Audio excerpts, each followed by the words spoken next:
you know?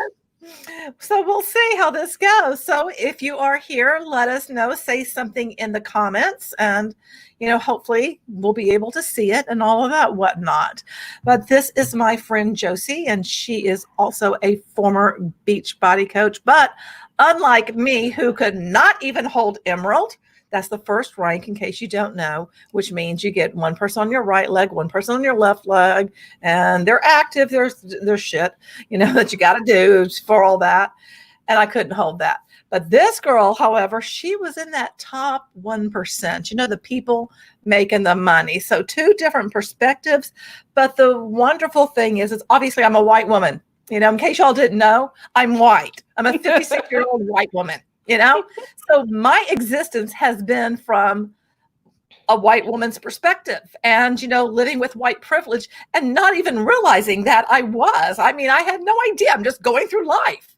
Mm-hmm. And now we've had something pretty horrible happen in this world. Not to say that this is the only case, because it's not, but this is definitely something that has sparked conversation. And so my friend Josie is here. And so we're going to have the conversation together about this. And I think we'll start off, Josie, I think like with that comment that I received today, because I think we can kind of dovetail it into, everything. Because I think it is kind of a way to to illustrate it. What do you think? Yeah, let's do it. Do you want to read the comment? Sure. Let me put on my glasses. Get not fancy. I'm so not fancy. Me and my fancy water in my HEB can. Oh yeah, I got my water in this big old thing, so you're fine. Okay.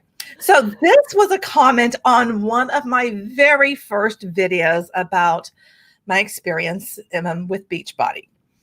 And so it's like, I'm not looking at the date, but it goes back to nearly a year, because this is right around summit time, right? Like, yeah, July. Yeah. Okay. So we're coming up on it. All right. So my video was about, Summit, which is the Beachbody convention, the annual convention. And I was giving, the insider perspective on it from what my experience was. And I've slept since then, so I don't remember everything I've said. But this person comes along and says, I disagree with this. I went to my first summit a year into being a coach, and I learned so much to help tweak my business, but I also did the vitals consistently. I also loved the fun and community of the trip. I would do this for free. Thankful I built a full-time income, but I did have to work. And when I read that, because if you've heard me talk about what I did as a Beachbody coach, I did all the things. I did the 4 vital behaviors every single stinking day. I was doing all the things. I worked hard, very hard. And when I went to Summit, did I learn things? I took a bunch of notes, that's for sure. And I enjoyed being around the people that I had met, because there was another girl here from Houston that she and I stayed in a hotel room, her hotel room, because my husband and we were staying out in Slidell, which is not right there with New Orleans. It's further out. Don't ever stay at the La Quinta in Slidell. It was like the worst one ever. But anyway, I just read that and I just go, huh, wow. So there's a lot of implications there that my experience, since it wasn't hers, it just can be negated, because she was able to do it. That's kind of what I read into it. And I'm going to hand it over to you and let you talk a little bit about this, Josie. There's also, there's a lot of cognitive dissonance happening in that comment, but also she could be feeling a lot of guilt, how I felt, because, in my video about why I left the MLM industry, one of the things I said was that I got tired of recruiting to fail, because you are told constantly that if somebody is not succeeding on your team, it's because they are lying to you about what they're saying they're doing. They're not working hard enough. And that's it. Like that's all you're told. And so it doesn't help that somebody with a larger network has sales, and that reinforces the idea that, oh yeah, this works. I'm getting sales, so anybody else can get sales. Because they're not thinking, oh, I have a larger network, that's why I'm getting sales. They're just thinking, oh my gosh, it really does work. Everything they're telling me is true. So she's not wrong when she says I was working so hard, or I work hard at it, but you worked hard at it too. And so she could be feeling guilty too, that because I know for me, seeing people on my team like not succeed, it sucked. And like anytime, I remember times I would get awards and whatnot, things felt a little awkward because I'm like, oh, like I want my team to know like they can do this too, but there's always a struggle. It's always a huge struggle for everybody, whether you make $1 in network marketing or if you make $1 million. It's never enough. Your best is never enough in MLMs, and that's why people like Eric Worre and all these coaches who have never actually succeeded in network marketing. That's why they are so prevalent. Because you always think you need more. You always think you need something more to do. It's deep. It's so very deep. And oh my gosh. I'm still in Rank Makers. I'm still in that group. That's why I get these emails. I sent you what that's where you sent it. I was going back through our messages and I was trying to I was like, I looked at the links you sent, but I was like, where's that Rank Makers thing? I forgot you emailed it to me. Did you get to watch it? No, dang it. But should we watch it on here? I feel some kind of way about it. I feel awkward talking about it because I'm a white woman, okay? So it's like, am I even allowed to talk about it? So it's weird for me. But basically, it's a video. Ray Higdon, if you don't know who Ray Higdon is, he's one of these coaches. And he had 3 African-American people on talking about what's gone on in the world recently. And when I watched about, I wouldn't want to say 3/4 of it because, it was like an hour and a half, something like that. So, I was doing other things. I didn't finish it. But things that they were saying about racism, I'm like, I understand, them sharing their experiences, and that's great. But at the same time, there was kind of like this hitch to, because they would be like, because of our industry, and there was these things attached to multi-level marketing. And that was where I was just going, it's great that I guess that I have a problem with him speaking out. I don't want him like not to speak out, but it's also that whole you're hitching your wagon to, a movement that makes me uncomfortable because of your business. Does that make sense? Absolutely. That's exactly why he had 3 Black people come on, which I doubt he normally has on. And he's trying to capitalize on the Black Lives Matter movement, which is disgusting. But he knew better than to try and do it by himself as a white man. He knew better. Yeah, absolutely. And what was also bothersome is that 2 of the people, the women, one of them is in his Rank Makers group. And I don't know what MLM she's with, but she definitely said, our industry. And the other one's also with an MLM. And then the guy, he's one of these other coaches, because I looked him up a little bit, and I'm just kind of side eyeing it because typically when you look at multi-level marketing, and that's something that I noticed at Summit, I looked out at the sea of people and I'm like, wow, it's just pretty much blonde-haired, blue-eyed Barbies. And that's pretty much it. And when I started looking into all of these MLMs, as I go down those different rabbit holes, it's like there's not a lot of diversity. And that's always struck me as, why is there a lack of diversity? Not that I'm saying that we want to bring in African Americans into this kind of jank, because it's not a good business, but I did notice that. And I wanted to hear from your perspective, what was it like for you? For me, it was I grew up in a very small white town. I have known, people, I've had Black friends who are like, if it's all white, like I don't want anything to do with it because there's fear there, just from how they've been treated or, statistics, what we know. And so being mixed, my mom is white, my father's Kenyan. I have been I have been able to view both sides. And let me tell you, there's a lot of white fragility happening, especially now. And so I noticed when I was in the MLM industry, and especially as I got up and up and up in the ranks, I'm like, man, nobody looks like me here. Nobody's Black. Nobody's like, even, there's no indigenous people. There's no like Asian people. Like, this is just so white. But like I said, I grew up in a small little white town. So I was used to that. It doesn't mean that was okay. I encountered a lot of racism. Not necessarily in the MLM, but growing up. But I think in the MLM world, it speaks to the ickiness of capitalism. I really think it speaks to that, in that they want capitalism helps white affluent people. I mean, most marketing, if you look at commercials, if you look at ads, there's hardly ever people of color in commercials, in ads. They're never the main character on a TV show, like very rarely. And I've always heard a lot of white people get upset about things like BET, Black Entertainment Television, because they're like, oh, well, that's racist. Like, could you imagine if we had white entertainment television? Well, it's most of TV, So I think that what's really sad about the Black people that were working with Ray Higdon that came on just to capitalize on the Black Lives Matter movement.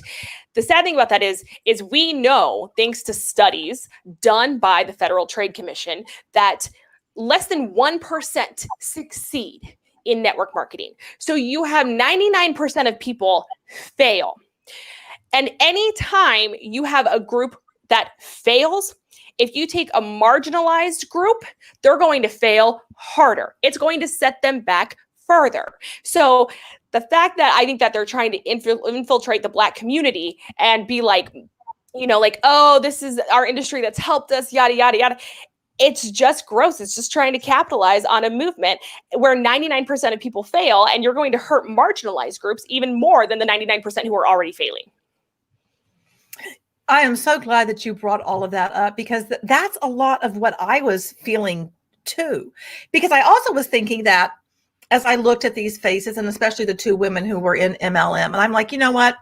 If I was a Black woman and all I saw was a bunch of Barbies, but now I'm seeing these three Black faces, they're part of multi-level marketing. I'm seeing myself. And if they can do it, well, then that's going to kind of push me more into, well, if they've did it, surely I can. I guess I do have to just work harder. Or maybe I should go ahead and say yes to this opportunity because they were able to do it. You know what I mean? Mm-hmm. And yeah. I think that's what really, just made my blood boil, as the thought of roping more people into an industry that statistically shows that very, very few make a livable wage. And not just roping people in, roping in marginalized groups. Yeah. Yeah. Because I did have, I don't know if you saw the video that I did. I guess it would be the podcast too. Peter Kahn. Peter Kahn is an anthropologist, and he studied MLMs in Mexico. Yeah, I remember that one. And it was interesting because, as an anthropologist myself too, I can look at it from I can see how people could get something out of it other than, building a business or whatever. However, I also know that they're going into it with the idea that they're going to be able to succeed. Gosh, my arms aren't going all over the right place. Succeed, make money, and, build, quote, financial freedom. And then, just keep on pouring more money into a system that will, like you said, put them further behind. And I think that's also what bothered me when I did research on, let me see, I can't remember the name of the MLM, but it's funeral insurance, and it's out of South Africa. And then I also did, there's two sanitary napkin MLMs, Cherish and Jewel. I want to say Jewel was the one that sold off to Wakaya. And these were created by two African-American men. And I think and another one that was involved in it, I want to say he's Puerto Rican. I know he speaks Spanish. I don't remember his background. But I just thought this is interesting, because now you're taking something that you have to know it's not going to work for most people. And people who are marginalized, who are struggling, and you're going to get them involved in this.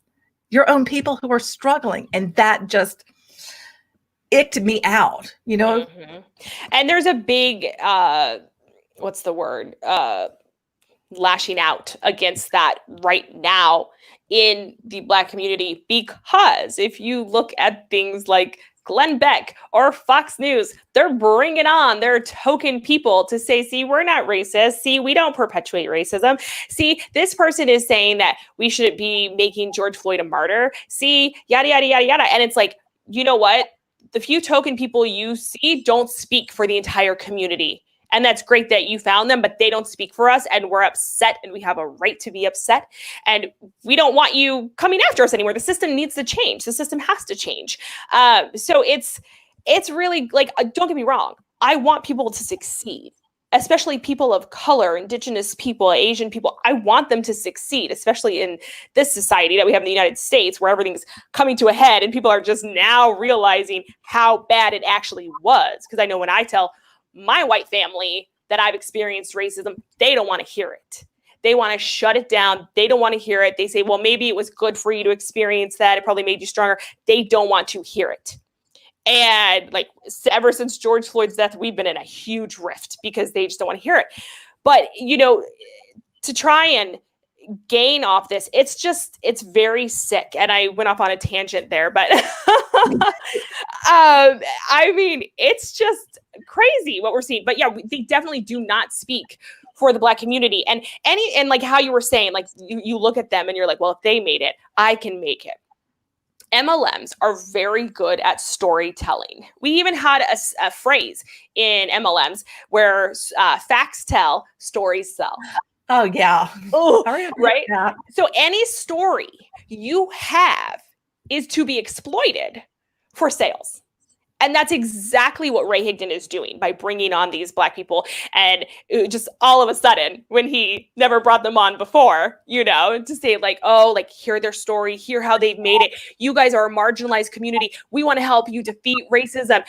Here's the MLM. That's the answer. Yeah. And that's what, and also not only just here's the MLM, but my community, what I do can help you succeed, because, you know, I right, because he's like a coach, and isn't his wife in an MLM? Yeah. He and his wife both are coaches, you know, and they're going to help you. And, you know, the bottom line is, I don't care. They're not. There might be a few people like one of the, or maybe both of the African-American women are part of his rainmakers. I honestly don't remember. I know one is, but maybe they're both able to somehow succeed. But, you know, like what you were saying, they may have had influence before they even joined. And if you have a larger network, that makes all the difference in the world versus just being your average person without that large network. It impacts you doing all the things you need to do, you know, significantly. So when I was watching that, I'm just like, I was so uncomfortable and so outraged that I'm like, now there might be persons of color that would be like, maybe I should join his thing, or maybe, you know, maybe he'll be able to help me, or maybe I should sign up under her because, you know, and I'm just like going, no, I don't want that. What he's doing is he's going after Black people during one of the most vulnerable times we've experienced in our lifetime. And that's terrible. And MLMs love to do that. They love to prey on the vulnerable. Well, that's how they always get people to join is, you know, you're at some vulnerable spot. Myself, you know, I've told my story going through cancer and everything, and then laid off, just everything that I dealt with. I was very vulnerable. You know, everybody that I've ever spoken to, there's been something in their life very vulnerable right now with the unemployment rate, with COVID, and now with this great, big, huge tension, you know, with, you know, races and everything happening. Yeah, people are exceptionally vulnerable. And those who are marginalized, the Black community, yes, I can't imagine that, you know, coming at you when you are in that sector. Because, you know, obviously I'm not, because I'm a white woman, but I can't imagine that additional pressures put on you thinking, oh, well, maybe that opportunity isn't such a bad thing, you know? Yeah. And you know, the Black community doesn't just have George Floyd's death writing on them right now. They're also brown and black people are also dying at extreme rates because of COVID-19 compared to white people. Like literally, this was the perfect storm. COVID-19, the unemployment rates, and then George Floyd, which it took how many days for them to arrest the officer who murdered him? And then it took how many more days to arrest the other 3 officers? Like, I mean, they were asking for all of this to come to happen. It's crazy to me how people don't see it. Like how you said that white people were getting mad at you for sharing George Floyd's mural and, sharing about BLM. It's just, those are the people who want you to shut up. They want you to stay silent. And what they use to tell you that, because obviously they're not going to say, don't support this, we're racist. They're going to say, you shouldn't speak on that because you're white. Yeah. And, myself, and I feel weird talking about it because I'm white. I feel uncomfortable because I'm like, well, what do I know? It's not my experience. Racism is uncomfortable. It's an uncomfortable subject. Yeah, absolutely. But I feel uncomfortable talking about it because I am white. And where does that come from? How does that interplay? Are we as white people made to feel like we shouldn't talk about it because we're white? And does that perpetuate it more? Mm-hmm. It does. Well, see, yes. That's why we're talking, because these are the things that we do need to talk about and bring about to have change, to have lasting change. Because really, I mean, there's been things going on in our country for many, many, many, many years. And, I'm certainly not a historian and I can't enumerate all of them, but they have. And they're things that, in my experience, I would say have just been kind of like swept under the rug, just kind of like, just really, there hasn't been a spotlight on it. And now I feel like there is a spotlight that people, and I don't want that spotlight to go away. I don't want people to squirrel. Like, okay, now we've gone through George Floyd's, funeral. And now like, okay, we're all going back to quote business as usual. No, I don't want to go back to business as usual because what was happening was never right to begin with. Right. Yeah, exactly. And I've loved seeing your post in the news feed about it because I've seen you post multiple times about it. And believe me, the Black community is noting who is staying silent during this time. Oh boy, am I noting it. And I was thinking the other night, I was like, it's so funny. All my friends from high school, that were the little small white town where I went, the ones who aren't speaking out, I shouldn't be surprised because I was just like, I was angry. I was angry people weren't speaking out. Like literally, I can tell they're just waiting for it to blow over. That's what they want. And I was angry and I was like, don't be surprised. Like these are the people who wouldn't have stuck up for you in high school. Why would you expect them to speak up and protect Black Lives Matter now? Like it's so sad that it's like that, but oh my gosh, believe me, in the future, if anyone shows up in my inbox needing anything, or you better believe I'm going to go back to this time of year and I'm going to see what they were posting and if they talked about it, because I want nothing to do with somebody who doesn't talk about it. And it's not that I'm unfriending a bunch of people or like I'm spouting off anger on my Facebook. I'm trying to stay as calm as I can be to help educate people, but it's also not my job to educate people. Well, I think you just said a very important word, and that is educate. And that's what I'm trying to do with myself, is educate myself in stuff that I didn't know anything about. Because how can I be better? How can I be a better person? How can I be a better ally, a better friend to people of color, to the Black community, if I don't take the time to educate myself to the best of my ability? Mm-hmm. And will I be ever able to wrap my head around what you've experienced or anyone else has experienced? No, because I live life through my own personal experience, which is through a white woman's eyes. I mean, that's just bottom line. That's how it is. But I can most certainly seek out material so that I can try to see what can I do. And my God, I mean, I have a tiny ass little platform, I mean, not even a flicker of a flame, but I still felt that it was important to talk about. And that's why I invited you on. And I'm so glad that you were able to say yes and, come and talk about this, because these are the conversations I think people need to see, because I know you, but it's not like we are these lifelong buddies or anything. We've talked a few times over Facebook and stuff. I'm going to be interviewing you, but I did reach out to you because I'm like, well, you know what? This is someone where we can have a real-time conversation and let people see what it's like for someone who's white talking to someone who's mixed about this particular situation. Right, which was fine for you to do because you have helped me so much since I've joined the anti-MLM community. Like, I was messaging you constantly. So it's reciprocated.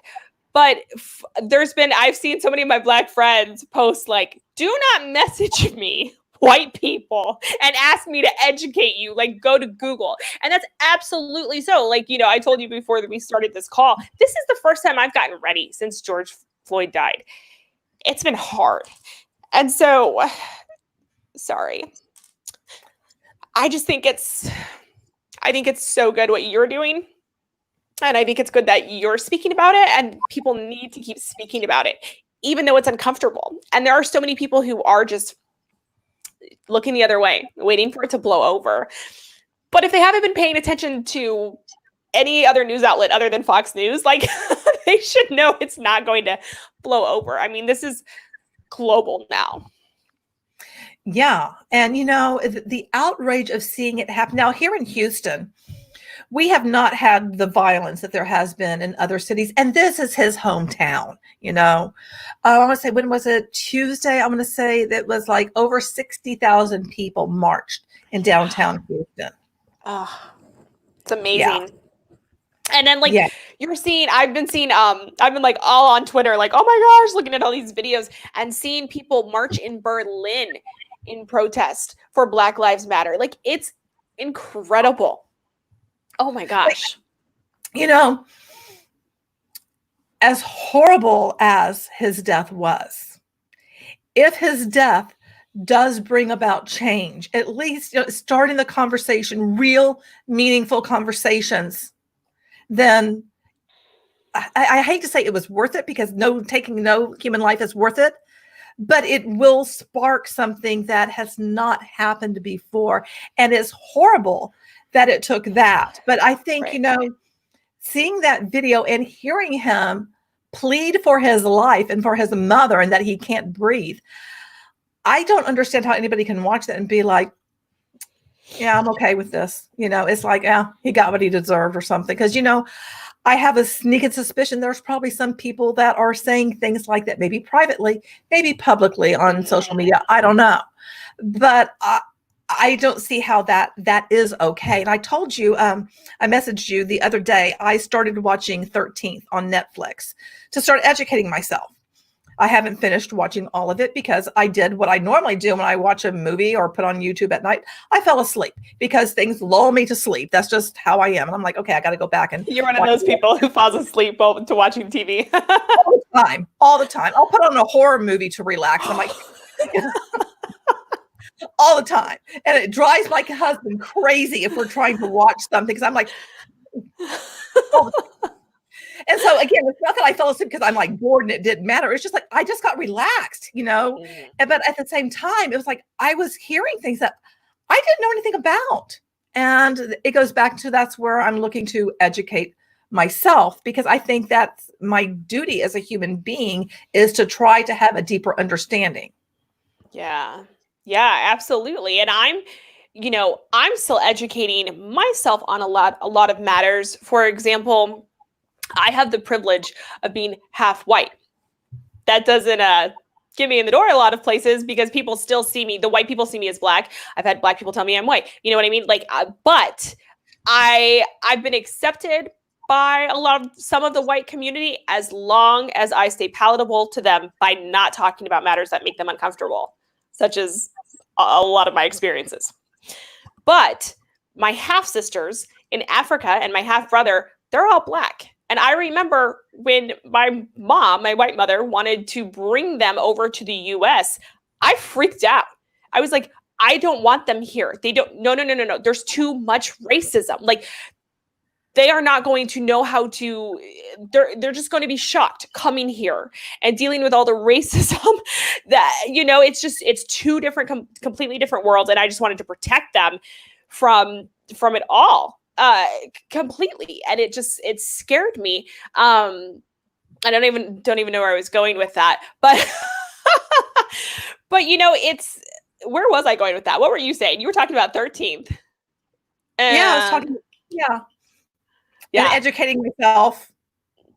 Yeah. So I don't even know where I was going with that, but the racism is prevalent here. Oh, I was needing to do a better job of educating myself because, for example, the other day yesterday, when you see the Black Lives Matter Plaza Street now, where Lafayette Square is, where peaceful protesters were tear gassed, and the mayor painted Black Lives Matter on the street and then changed the street name. And at first I was like, oh my gosh, this is amazing. This is beautiful. And it is. But then when I looked deeper into it, I learned that, wait a minute, that same mayor is still pushing for the police to have millions of more dollars in their budget, and the police need to be defunded. If anything has proven that, it's been this last week that the police need to be defunded and a lot of that money given to the community and communities of color for there to be change. So it's, I know that the Black Lives Matter on Twitter was saying like, this is, if there's not actual real change brought about, that it's a publicity stunt. Even if she was just doing it to look good or to get back at Trump for invading DC, how he did. But so it's like that. I'm like, oh my gosh, I need to be more aware of that. I need to be getting a hold of our Congress people. I need to be getting a hold of our city council people and saying like, hey, we need actual change happening, not just something that looks good. Yeah. Okay. Well, let me ask you this, because, I struggle with what can I do? I'm doing the best I can with what I know and with what I have and with what voice I have, but I don't know if it's enough, really. It's like I don't know what I can do to be better, to make sure that I am being better. Can you help me with any of that?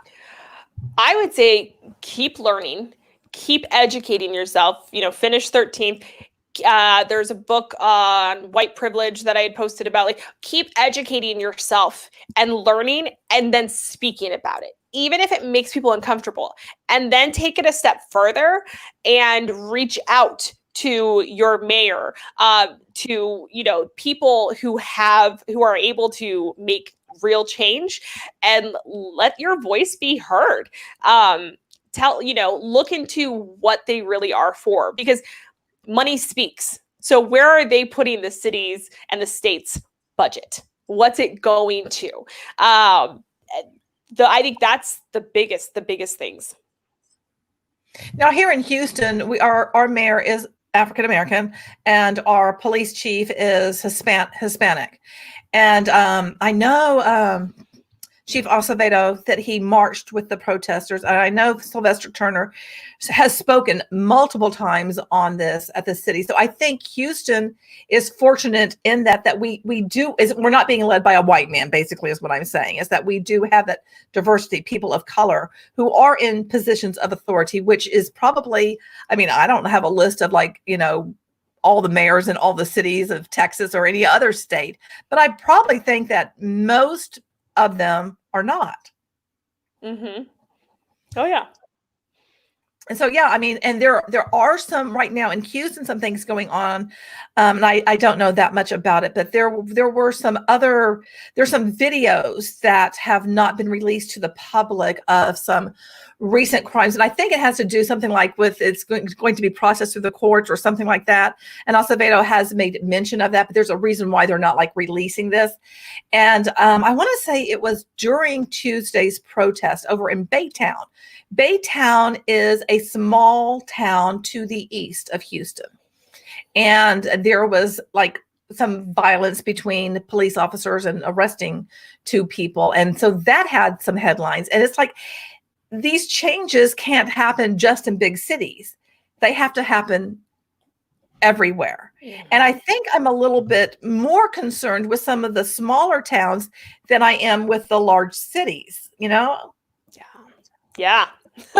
Yeah. I actually, in a town next to the one that I grew up in, because I'm in Missouri, and in the town next to the one I grew up in, I went off on them in a Facebook comment because the sheriff the sheriff's Facebook police department posted all about like how they've heard that protesters are coming to their town and there's a scheduled protest, and he just wanted to let them know that almost every resident of that town owns guns and they will not hesitate to use them.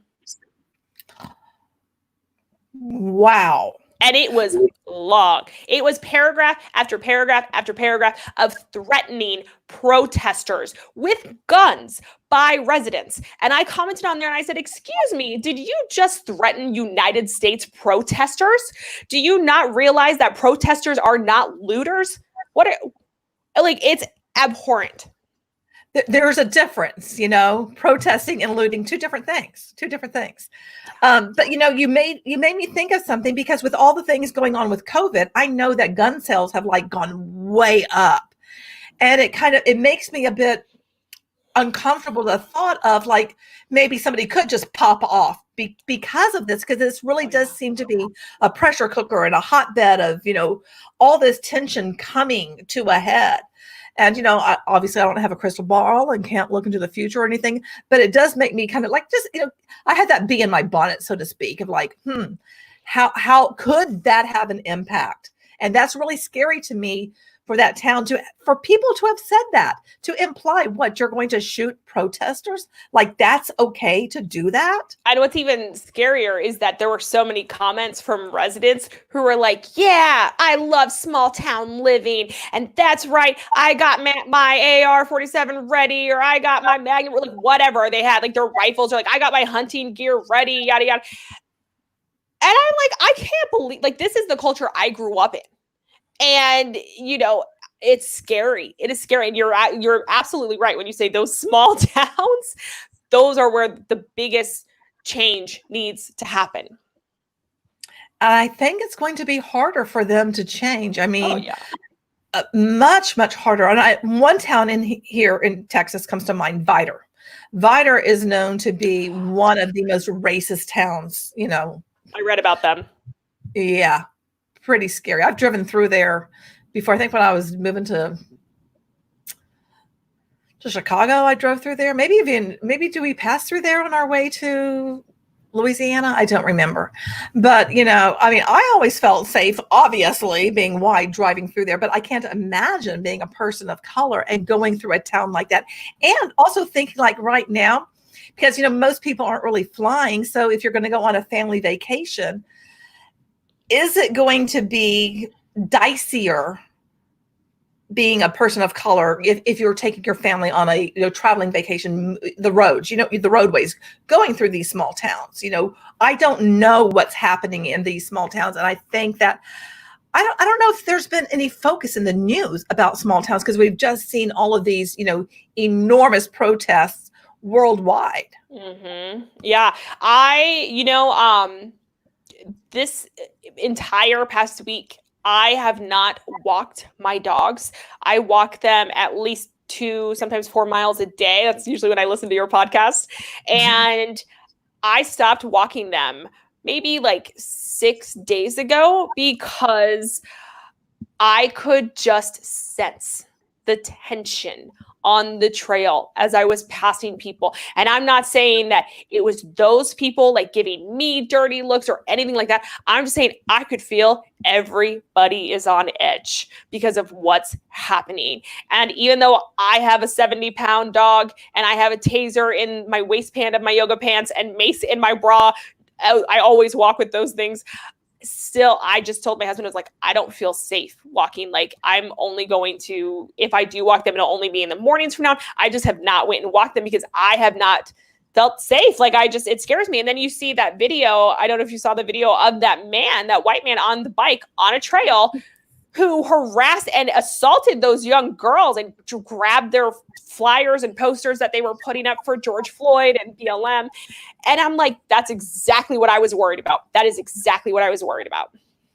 Yeah, I did see that video and I was absolutely horrified. And I'm kind of wondering how many of these incidents are happening, but nobody is capturing it on film. I think exactly. And that is the worst thing ever, that like, it kills me. Like, I am the daughter of a father who was murdered. He was working with an NGO in Kenya. They were working for FMG, which is female or FGM, female genital mutilation. They were working to eradicate that. And there was a roadblock. They got out to move the roadblock, and men with rifles came at them. And the horrible, like I say, fortunately, that his death, his murder was not on camera. It was not recorded, because I can't imagine me and my sisters and my brother having to relive that for the rest of our lives. Now, what's sick is in America, we have to say, fortunately, it was recorded for anything to be done. It's sick. It's absolutely sick. And I do think things like that are happening all over. And what scares me, and why I was like, I'm not going out walking for a while, is you're not seeing police be held accountable. You are not seeing police be held accountable. And I don't hate police. I don't hate policemen. I don't hate our soldiers in uniform. I used to live on Camp Pendleton. Okay. Like, I love our men and women in uniform, but the accountability factor has to be there, and it's not. So when you see police attacking a medical stand at protests and rallies, and they're like stabbing the water bottles and smashing them and just attacking the stands and then attacking people and not being held accountable, you saw those two men who pushed that 75-year-old white man down to the ground and left him there bleeding to die. And when those two guys were held accountable, which not really, they were just suspended, the whole rest of the men, like over 50 of the officers, said, we quit. Like, how dare you arrest them? Like, we're in support of them. Yeah, it's scary. And that's what I think is scary for a lot of people at this time, is that when you see the police not being held accountable, a lot of racists are going to say, hey, I'm going to do whatever the hell I want, because I know I'm not going to be held accountable either. Yeah, you're absolutely right.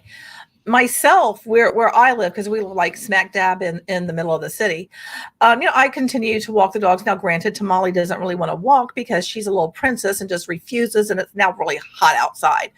But I mean, I've seen a couple of things that, I don't normally see. And that is that I've seen police patrol come through where we live. And I never see a cop car over here, like, ever. And I don't know why. It's like, why are you over here now? It's like, are you looking for something? And if so, what are you looking for? And, it felt weird. It felt off. It didn't feel, even here, the atmosphere, just taking the dogs out, it's like, it's palatable, it's like you just feel something in the air. And, look, obviously, like I've said many times, I'm not a person of color. I'm just this white woman, but I feel it in the air. And I honestly, it's like, ever since the whole COVID thing has gone down, I have not gone to the store once. My husband has, as a cancer survivor. I just really don't want to be around other people. I'm like, no, I'm cool. I'll just stay home, and I'll just keep on wearing my fun pants, which are leopard pants, and whatever. I'll just do that. And he goes out and gets stuff for us. But I haven't really seen anything, because I've been kind of like literally sheltered in place with all of this. And I haven't gone to the protest because, again, being a cancer survivor, I really don't want to be around other people. But I do worry about what is happening that's not being seen. What is happening behind closed doors that we don't know about? To all these people who aren't talking about this right now, what are they saying and what are they thinking? I can tell you that white members of my family were outraged that I shared about the racist experiences I've had, even though I didn't name them. I didn't say anything like, oh, my uncle said, yeah, I didn't do anything like, I just shared my experiences and then talked about George Floyd. And I mean, they were outraged. And, one of my family members, my white family members, said, this isn't like you. You're being so negative. Why don't you take a day to go, like, walk, relax, cool down? I'm like, oh, excuse me? Okay. Wow. Okay. just from my perspective, it's like all this crap has been going on for many, many years. So it's like, just like go take a lap because, you just need to relax. It's like we're finally paying attention. People are finally going to listen. So, but you need to just go calm down. That's interesting. Yeah, so I can tell you what's happening behind the doors of the evangelical white households like where I grew up in. They're not listening. They're listening to things like Fox News and our dictator in chief, Trump. And they're saying this is wrong. Like we had, like, why are they protesting? Why are they looting? Like, of course they're looting. That's why they get what's happening done to them. Like, why can't they just protest peacefully? That's what Martin Luther King was about. Well, Martin Luther King was also murdered. Hello. It doesn't matter how we protest. It's never good enough. And I know one of my white family members said to me, because I said something about systemic racism, and this has been brewing for a very long time. And she said, systemic racism had been done away with decades ago, and it was brought back by Obama. What? Yes. So their mindset is not even, it's not rational at all, And those are the people to be scared of. Yeah. Because they feel like they are being attacked in all of this. And, to bring it back to the MLM world, because I do see that, that parallel of when, you're in the MLM and you have all these belief systems of everything, it's a similar type thing. You believe what you believe and you can't possibly see that it could be any other way because your way is the right way. Right. Exactly. The right way. It's the only way. And to have any type of foundational crack in that belief system scares them to death. So they have to go to the opposite end of the spectrum to make sure that things stay how they want it. Keep the status quo, so to speak. Keep the system in place. Well, they're in for a very rude awakening because this isn't going away. Like, and people aren't going to look away anymore. I don't think so. It's like, especially with everything happening worldwide, which is absolutely astounding, but I think it is very much needed. And I mean, I think it speaks volumes when the entire world gets pissed off. I mean, when was the last time you've seen the entire world get this angry? I never have. Never in our lifetimes. And I was watching George Floyd's memorial. I think it was yesterday. I can't even keep track of the days anymore. It's just like, what's going on? But Al Sharpton said in the eulogy, he said, I look out now at the marches that are happening across our country, and I see in some marches more whites than blacks. And I know that we are in a different season. Like, change is happening. And I'm like, yes, like that's so hopeful. And then the fact that Confederate statues and monuments all across the country are being taken down. I never thought I would see that in my lifetime. Do you know how many Confederate flags I had to be around growing up in a small little white town in the middle of Missouri? They were everywhere, and I always felt uncomfortable around them, but you couldn't say anything. And I'm shocked at what I'm seeing happen, not just in our country, but around the world. And it gives so much hope. Yeah, I think it absolutely does. And, if we don't have hope, in my opinion, I don't think we have anything. We have to have that. And I can't imagine, having lived a life where you didn't feel like there was hope, where you felt like, what, no matter what we do, we're always going to be held down by the system. But now is the time for people to speak out, for we to start making, even if it's small little changes, because a small little change in something can grow. All you need is a spark. Yeah. And it really starts with voting. I mean, look into the issues, look into what these politicians are saying they support and where they actually put the money, and vote. Like, I just saw earlier today that Snoop Dogg registered to vote for the first time in his life. And he's like, I'm voting this November. I never knew that he hadn't voted. I saw a glimpse of an article. I was doing that. I had to do something and I didn't get to read it all. But he said that he was made to believe that because of his record, where he's been arrested for some things, that he couldn't vote. Oh, wow.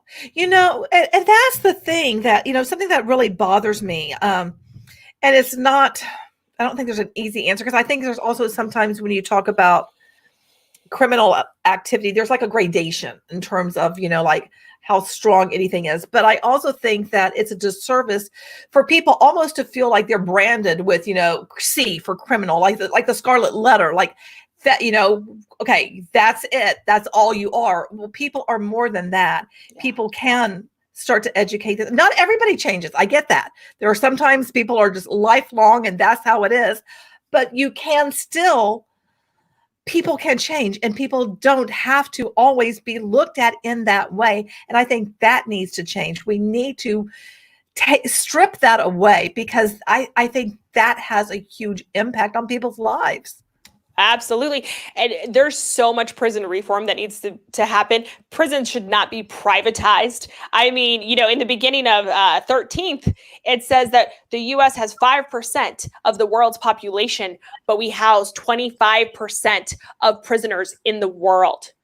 That's shocking. It's a privatized slavery is what it is. Yeah. When I started watching that and heard all that, I was like, holy, I mean, I had no idea. But it makes sense, because it goes back to these companies, just like the MLMs, they want to hold on to their power and their money, because they built a life around that, even if what they're doing is wrong. And maybe some of them know that it is wrong, but they don't care, because you know what? They have their 10 yachts or whatever. I don't know. There are a lot of people who will do that. They don't care if they're hurting somebody else, as long as they're making money. There's so much in our system that needs to change. And it does. It starts with little actions that compound over time. And thankfully, like you said, it's sad that this had to happen, but so many people are angered by it. And when people get angry, they act. And I really think we're going to see record numbers of people at the polls this fall. Yeah, I do too. Well, girl, I don't want to keep you forever, because I can keep chatting with you.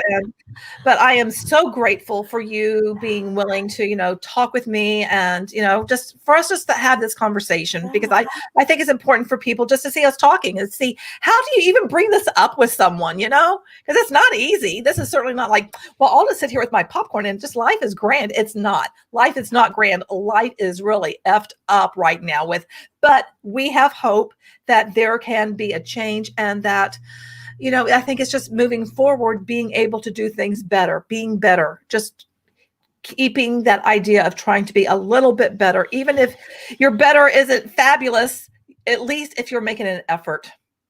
Absolutely. And not staying silent. Silence is violence, is how I look at it. Oh, that's good. Okay, sweetie, thank you so very much. And we'll be chatting and all that. And I don't remember when I'm going to interview you, but I know we'll talk before then. Yeah, thank you so much.